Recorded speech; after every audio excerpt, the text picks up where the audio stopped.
Magandang hapon mga ka-happy hour. Narito ang mga balita para sa MBC TV Network News Update 5 PM edition. Lacson, suportado si Leviste sa kampanya kontra katiwalian. Yan ang MBC TV Network News ni Raymond Dad Paas. Sinuportahan ni Senate President Pro Tempore Panfilo Ping Lacson si Batangas Congressman Leandro Leviste sa kanyang kampanya para sa tamang paggamit ng national budget. Ito ay sa gitna ng kaliwat kanan na banat na inaanyo ng bagitong kongresista sa kampanya nito laban sa korupsyon. Para kay Lacson, dapat nga tayong magpasalamat at merong katulad ni Congressman Leviste na matapang na nagsasalita kahit sino ang tamaan. Hindi rin dapat questionin ang kanyang motibo sa pagsasalita laban sa katiwalian. Naiintindihan umano ng senador ang pinagdadaanan ni Congressman Leviste dahil naranasan din niya ito nung din siya ay pagito sa Senado sa administrasyon ni dating Pangulong Gloria Macapagal Arroyo.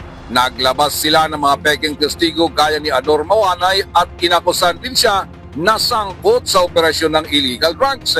Ngunit sa pagdaan ng panahon at tumagal na siya sa politika, ay dito na niya naintindihan ng lahat na kapag ikaw ay nag-akusa ng katiwalian, ay asahan mo na ang matinding balik sa iyo, totoo man o hindi, ang mga akusasyon, gaya ng dinaranas ngayon ni Congressman Leviste.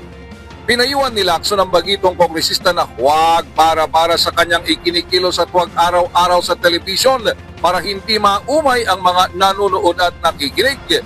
Bago pa man magpasko ay humihingi na umano ng meeting si Leviste sa kanya para mag-usap hinggil sa isyu ng korupsyon at tungkol sa tinaguriang Cabral Files, ngunit hindi pa ito natutuloy hanggang ngayon.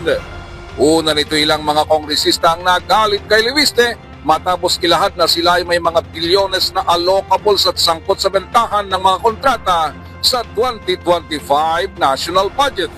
Pasalamat na rin tayo na merong Congressman Leviste na at least naglalahad ng mga nalalaman niya na lumalabas talagang maski sinong tamaan, maski mga kasamahan niya.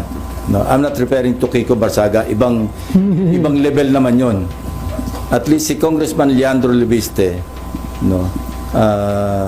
being raw, very raw as he is as a politician, hindi yung para makapag-put on the spot sa mga iba't ibang personalities. Huwag na yung may motibo siyang political. The mere fact na meron siyang sinishare sa media, sa atin, at least merong vanguard, merong ika nga parang deterrent na merong isa na talagang magsasalita come what may. Para sa MBC TV Network News, ito si Raymond Dadbas ng DCRH, una sa Pilipinas, una sa Pilipinas.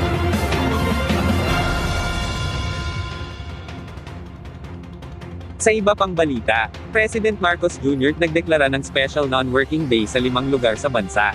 Nagdeklara si Pangulong Ferdinand Bongbong Marcos Jr. ng Special Non-Working Day sa 5 lugar sa bansa sa mga darating na linggo ng Enero at Pebrero ngayong taon. Ayon sa opisina ni Executive Secretary Ralph Recto, inilabas ang magkahiwalay na mga proklamasyon para sa mga Special Non-Working Day sa isang lalawigan, 2 lungsod, at 2 bayan, ayon sa isang abiso nitong Sabado ng hapon. Sa bisa ng Proclamation No. 1143, suspendido ang trabaho sa Cadiz City sa Negros Occidental bukas bilang paggunita sa ika-52 anibersaryo ng Dinagsa Festival, habang sa February 2 naman, ipagdiriwang ang ika-208 anibersaryo ng Ilocos Norte bilang isang non-working day, ayon sa Proclamation 1147. Magkakaroon din ng non-working day sa Biñan City sa February 3 bilang paggunita sa ika-81 anibersaryo ng kanilang Liberation Day, batay sa Proclamation No. 1144, samantala, nakatakda ring ipagdiwang ang anibersaryo ng pagkakatatag at ang BOG Festival sa buong Zamboanga, Sibugay, kaya't magiging non-working day din ito ayon sa Proclamation No. 1145. Pangmuli, ayon sa Proclamation No. 1146, magiging non-working day din sa February 28 sa Sarat, Ilocos Norte bilang bahagi ng kanilang founding anniversary.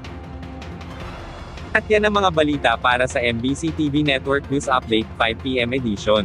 Samahan ninyo kami bukas mula alas 9 ng umaga hanggang alas 5 ng hapon.